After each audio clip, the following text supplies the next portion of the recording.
God, you're so good.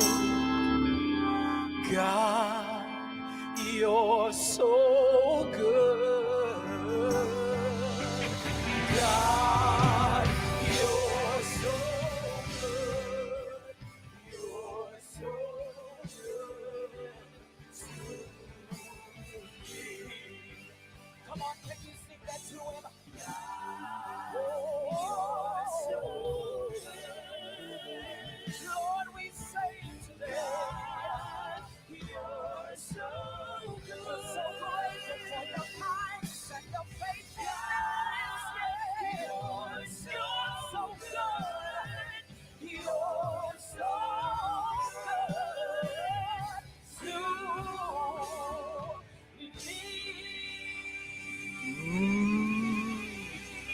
Yes, he is. Yes, he is. If you know the Lord is good. Woo! I had a morning. I'm starting late.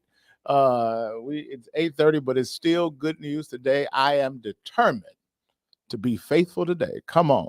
Yo, out of all it took to get on today, I'm just telling you, I think there's a word for somebody. So text somebody, forward them this live, like and share it, send it out. God's got a word for today. Let's go. Come on. Let's go. Joy, pains, ups, downs are working all day. Everything's gonna be okay. Gonna hear some Tell good somebody news. we on live right now. Come on. Joy, pains, ups, downs are working all day. Everything's gonna be okay. For God so loved the world that he gave his only begotten Son, Everything's gonna be okay. that whosoever will believe in him shall not perish but have Everything's gonna be okay. everlasting life. Gonna hear some good news today. Yo, turn my mic up. Y'all ain't see this coming. Get ready to catch this. Come to snatch your righteous mind, not your edges. God is the goal, and then there's the period. This thing is real. Woo child, we serious. Intentional, the original. God is in control. Do it for your soul. Gotta let the whole world know. Hey yo, hey yo. Hey. Jerry Mannery run. Jerry Smith run. Jerry Smith.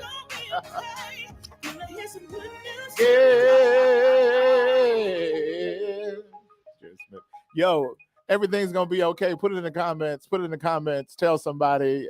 You just have no idea what people are going through.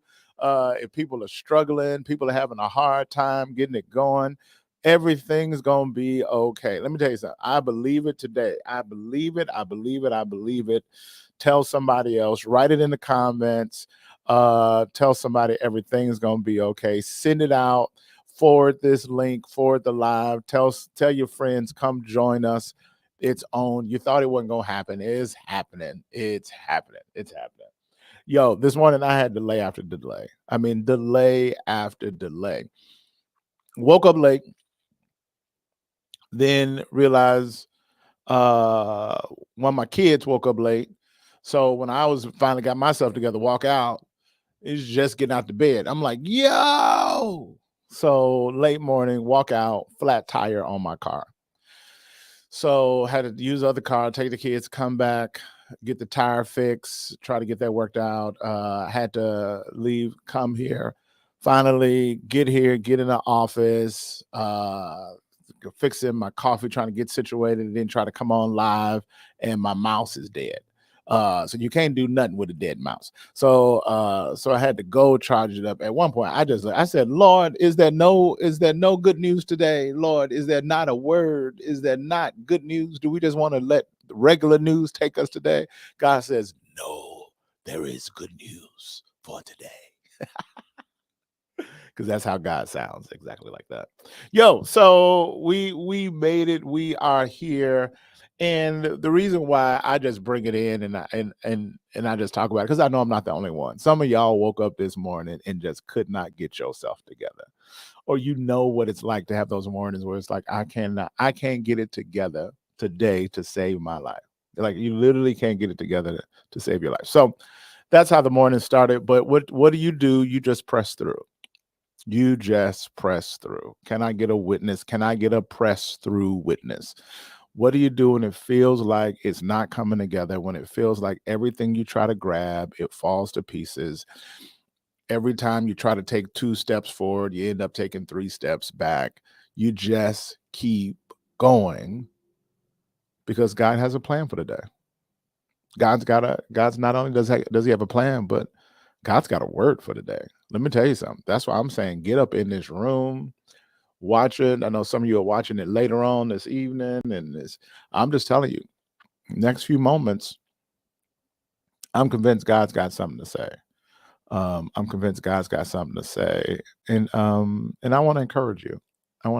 So I'm excited because the word is already blessing me. You ever, for those of you that have kids, it's this tension trying to get them out of the bed and not trying to beat them out of the bed. Can I get a Mississippi witness? I know we can't do that now, but like sometimes he's like, get up. It's one of the hardest parts is like dragging your kids to school because that that's what they're supposed to be. That that's the goal, because they will mess with your mind. They will make you feel like something is wrong with you. My son, we got I see you, Pastor DeCure. Yes, sir. My son, I gotta get him to school. He has 0 periods. So my alarm goes off at 5:30. I go get him up, and you gotta, because we leaving at 6:30. You got an hour to get your shower, get your food, get your stuff ready. And I don't do that play around. I'm gonna stand here and beg you to get up. I can't do that. Sometimes he'll make it seem like something wrong with you. He'll get up and be like, why I gotta go to school? And I'll be like, I don't know, bro. You're just supposed to go. I like they almost talk you out of it. You know what I mean? It's almost wear you down, but it's like, I know this is right. Get your butt up. But that moment, it is just like warfare. It's like this weird thing where you just got this. It's like, oh, get up. No, I don't want to. Yeah, get up. And you have sleep in a part of you identify because you're like, bro, I wish I could go back to bed too. Fooling with you has got me up. I ain't got to be at work till 9, but fooling around with you, I got it. So it is it's that dynamic. It makes me think of a story a friend of mine, Pastor Brian, told of a woman named Blanche back in the 1940s, African-American woman, 1940s. Her daughter has polio, and she's crippled. This is before they had the vaccine. So what she had to do to help serve her daughter is she literally had to drive 50 miles because the town that they lived in, they didn't have a colored hospital. You got to remember Jim Crow South, 1940s. And the hospital 50 miles one way, and she was a maid. So she would have to drive 100 miles round trip twice a week for her daughter's therapy. Her daughter's 7, 8 years old. She didn't want to go. She's screaming, pushing back, hating to go. And it is torturous to get her to go to these treatments. But hey, thank God she did. Because in the 1960 Olympics, she would win 3 gold medals in track and field because of her great capacity and her great ability. Her name was Wilma Rudolph, and she became a great historic Olympian. Why? Because her mother pushed her and made her do things that she didn't want to do and sacrificed. As we talk about God being the good shepherd, as we talk about Psalm 23, we get to this point where he says he makes you lie down. And sometimes God will just get into the tension with us. And there are things that he will gently, graciously, but very, very godly impress upon us to get into therapy, to get up out of the bed, to go to get this hard place that causes pain. He'll take his hand and, like a physical therapist, just squeeze on something that's already painful. We got a God that loves us, because on the other side of pain, on the other side of sacrifice, on the other side of this season, friends, there is a victory. There is an Olympian inside of you. There is a victory inside of you. And you got a God who's a loving Father who just develops you and helps you to become who you need to become.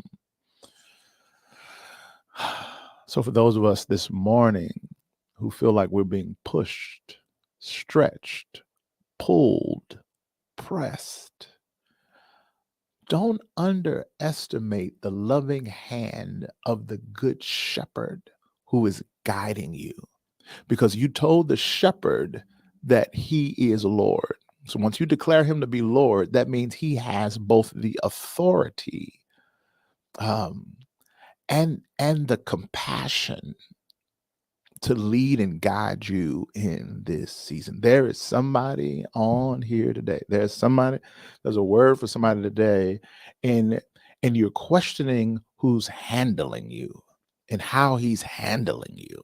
And I'm telling you, you got a God who, even though through hard times, even though through difficult seasons, he is handling you with grace, with great precision, and watch this, great intentionality, because he knows better than you, even in this moment, what's coming on the other side of this season.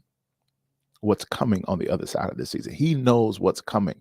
The shepherd, it's interesting when you study the lives of shepherds and their role.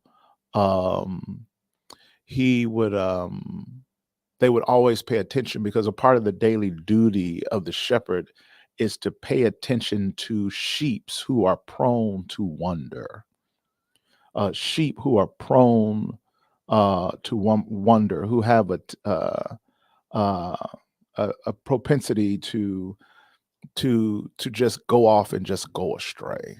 So they are always paying attention to the sheep that are going astray, to the sheep that have just wandered. And oftentimes a shepherd would go and they would discover a sheep who was found in the cast position. The cast position is when a sheep has found himself on his back with his legs and feet up in the air. And this is a very dangerous position for the sheep, because they can't turn themselves back over. So you can get stuck in this cast position where your feet are up in the air, you're on your back, and you can't turn yourself back over. And you are very prone to a couple of things. Number one, your circulation is going down. So your blood circulation gets into a dangerous spot in your biological makeup. Not only that, but you are also susceptible to the enemy in a very unique way that makes you very, very vulnerable to the enemy in this position. So the shepherd will often find a sheep who's in the cast position. They've wandered off, and sometimes it's their fault, and sometimes they got pushed. But either way, they can't help themselves. They need somebody to come, and the shepherd will come, flip them over, and begin to massage their legs. Massage their legs to get the circulation there. And one writer says that they would whisper, "Oh, when are you going to learn?"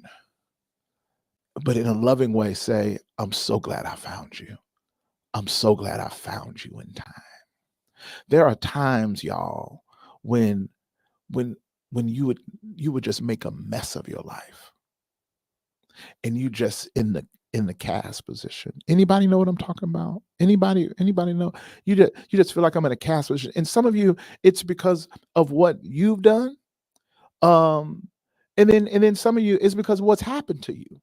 But either way, you found yourself, and you became a mess of it. You're just a mess of it. And this is when the psalmist David says, "This is when I discovered him to be," watch this, a restorer of my soul. He restores my soul. We've got a God who will show up in a season when you just made a mess of your life. When you've just made a mess of your life and you feel like you can't keep going. You feel stuck. If that's you today, I'm telling you, you got a God who restores your soul, who comes to turn you and get you back on your feet again and to set you on the right path for his name's sake.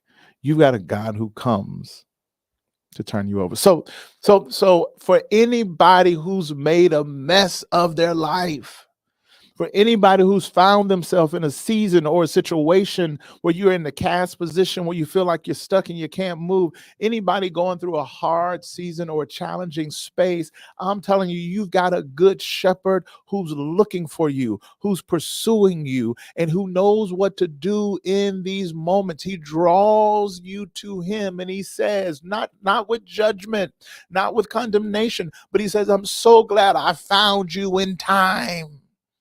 I'm so glad I found you in time before the enemy could come and devour you. I found you in time before you lost circulation of the blood flowing through every area of your life, before you found yourself destitute. I'm so glad I found you in time. I'm telling you, you've got a God who rejoices. You've got a God who's a shepherd who rejoices in the fact that he found you in time. You ought to be thankful this morning that you got a God who found you.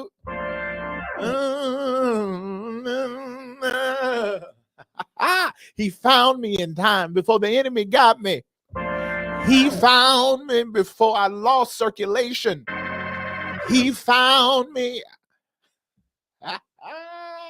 Oh my God. I just got happy. I'm telling you, there are moments when I made a mess of my life and he found me. He found you. He found you. And he restores you. Because that's what he does. He restores you. He restores you. Watch this. He puts you back up on your feet again. He gets you back on your feet again. He gets you back on your feet again. I find it interesting that in Galatians, I believe chapter 6, Paul uses the same language. The good shepherd meets us with empathy. Says, I'm so glad I found you in time. He empathizes with our pain. Galatians, watch this now. I believe it's in chapter 6. Paul says, if there's anyone who finds themselves in a fault, who falls among you, if there's anyone who falls among you, let you who are spiritual go and restore them. Go and restore them. So what he's pointing to is this idea. Let me pull it up.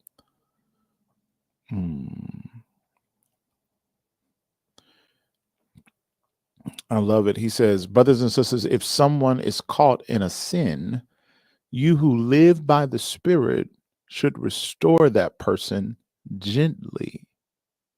But watch yourselves, or you also may be tempted. I love it. Paul says, do for one another what Jesus has done for you. Do for one another. When someone falls in sin, when somebody makes a mess of their life, those of you that are spiritual, those of you that have experienced the empathy and the power and the restoration of God, because let me tell you something, you can't give something to somebody that you ain't received yourself. You can't give it to somebody what you ain't received yourself. Friends, here's the challenge for today. And here's the crux. Here's the power of this word. God says, as I restore you, when you see your brothers and sisters who've fallen in sin, you restore them. You all know, Jean Marie Jobs, who's been a friend, a coach, and a mentor. She's helped me really appreciate the gift of feedback. If you want to know how you're doing, there are feedback metrics. And in the Bible, he gives us these moments to get feedback on our faith. Anybody want some feedback on your faith today? I'm about to give you some feedback on your faith. And I can only give it to you because I got feedback on mine. And the feedback is real. I'm telling you, it's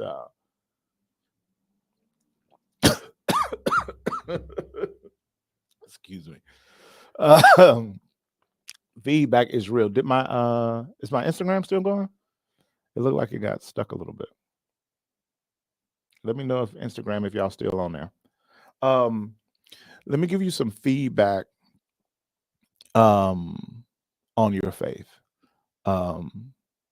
Paul said, those who are spiritual go and restore those who have fallen.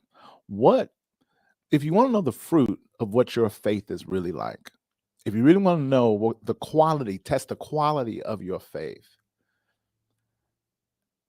the fruit of the quality of your faith is found in how you respond to brothers and sisters who've fallen into sin. How you respond to brothers and sisters who have fallen into sin. If you want to know some a data point entry of feedback concerning your faith, what's your reaction to brothers and sisters who have fallen? Now I'm just gonna tell you the obvious. My reaction has often been condemnation. It's been judgment. It's been sinister. It's been that's what I thought, which exposed my heart towards them to begin with. They should have known better. One of the worst things that it's been is I would never do that. How could they do that? I would never. Keep breathing. Keep living. My response now, and I don't, if they're a brother or sister, or even if somebody on the news, some celebrity, some person, you know what I mean? I just think, oh my God. Paul says, those of us that are spiritual, the idea is that you walk in the Spirit. Our response and desire should be to participate in their restoration. Some of us, all we can do is pray for their restoration because we don't have access or this. But some of us, for those we go to them and we seek to try to restore them. You have fallen. Let me help get you on your feet. Yo, can I just tell you, one of the most devastating, most difficult, most challenging, most sobering realities of the body of Christ is we walk past people that are on their back, that have found themselves in the cast position, and we don't even think about restoring them. We'll comment, we'll go online and comment and make a comment about them in the comment section. We gossip about them. We tell other people, did y'all see them? They on their back. But the default position, oftentimes, unfortunately, for the body of Christ, is not to restore them, but to walk by them. Oftentimes to condemn them. And inevitably to give up on them.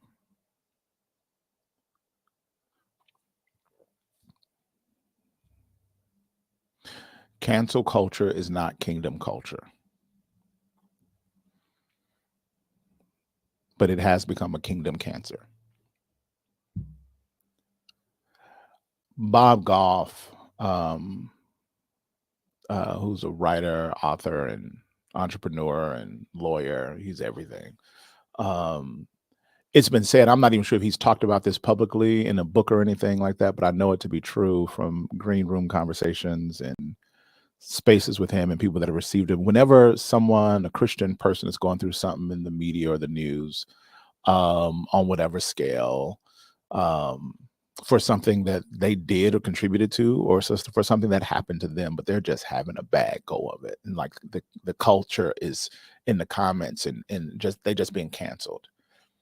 He's been known for just sending just enormous, ridiculous size bouquets of flowers or cookies or balloons to people's houses when they're being just canceled online. Like his natural reaction is, let me send them something to brighten and to lift up their day.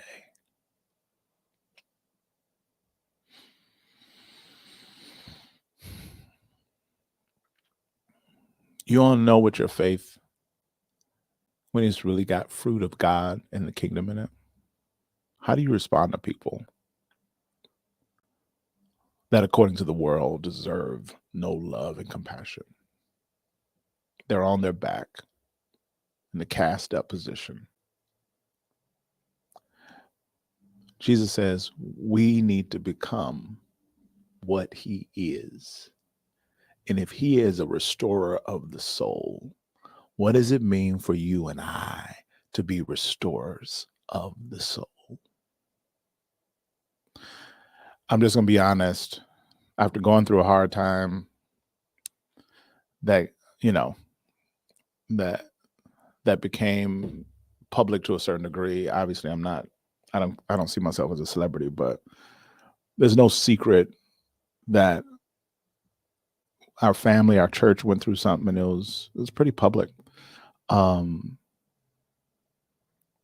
I tell you, the people that showed up to restore our souls and to see about us and to pour into us, I'll just never forget it. And at the same time, the people that sought to not do that, I spend every day trying to forget it.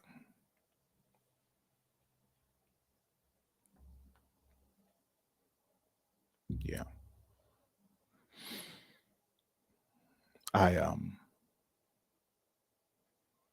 And I've made a commitment to myself. I know people now. I just texted a friend this morning, publicly canceled. I'd probably get written about in articles if they knew I was even seeking to encourage them, because how dare you encourage someone who, he just made a mess of his life. He made a mess of his life.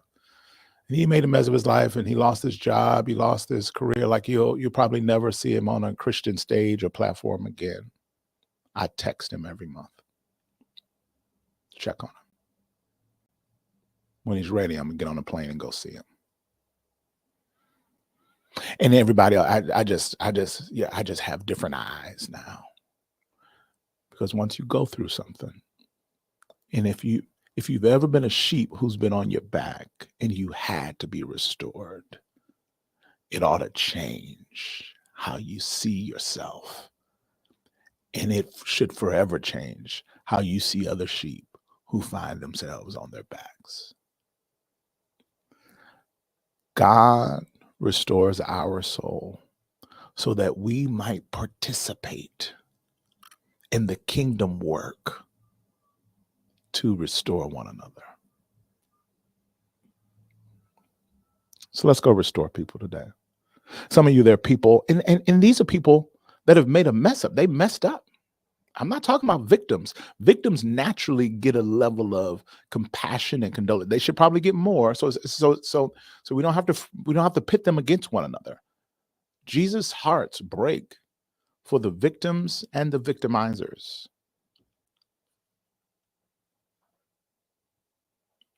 Did y'all hear me in here today? See, that's something that we don't talk about, but that to be a Jesus follower, Jesus got a lot of love for enemies. And I know we love to take folks down, but Jesus says, yeah, I'm not interested in taking anybody down. I'm interested in bringing everybody up, because if everybody got what they deserve, we'd all be on our backs. We'd all die. So this morning, as we started late, running behind, trying to get it together, I feel like the Lord really wanted me to come on and say, he is a restorer of souls.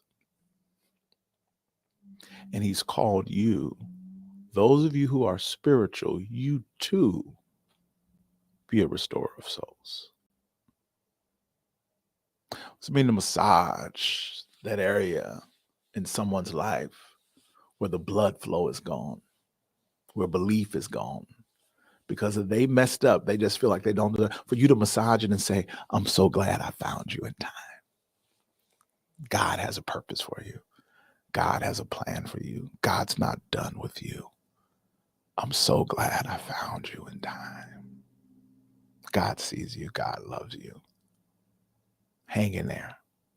There's somebody today who you know messed up. Your family is kind of giving up on them. They don't get a lot of love. Give them a call, give them a text, and just tell them, hey, I just called to encourage your soul. Be a restorer today. Help bring restoration to somebody. Is this good to y'all? Are y'all in here with me? Does this make sense? Am I by myself? Am I having my own therapeutic session in here? Or do I have a witness up? Do I have a witness up in here? You can't give something you ain't got, though. So if you ain't received it, it's hard to give it. If you don't know what it is to have the hand of God to come in and restore you, and it's to know the mercy and the grace of God. So I think it, in order to give empathy, you've got to have received empathy from God, you know? So thanks for jumping on. Y'all share this. It'll be on YouTube. Send it to some folks who may need to hear it. Love you. We're gonna have a good week this week. We're gonna stay in the shepherd, and I may be able to pull off a surprise or two. I'm working on something. So but y'all have a good week. I'll see y'all tomorrow. Be praying for one another and let us become restorers. As Jesus is our restorer, let us be known for bringing restoration to people who the world says absolutely they don't deserve it. But Jesus says, I give it anyway, because the world doesn't define my grace. Jesus Christ and his cross defines his grace, and it's radical and it's illogical. It does not make sense, and it goes way beyond any of our boundaries. So I thank God for his grace, and I declare today we will end like we begin. God is so good. You're so good. Can we just give him a praise as we leave today? Can we just worship him? Can we just give him worship? You're so good. Can you just declare his goodness? That's why I can restore somebody else. Because he came and found me. When I was stuck, when I couldn't help myself, he came and brought me back into the fold. I'm so glad he found me. Anybody glad he found you? Oh, I feel that in my shundo. Anybody glad he found you this morning?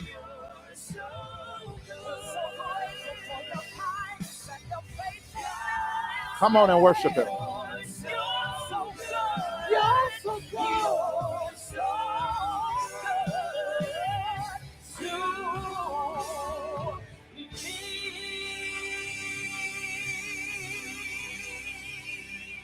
In the words of the old quartet singer, God bless you. God bless you. Y'all have a good day.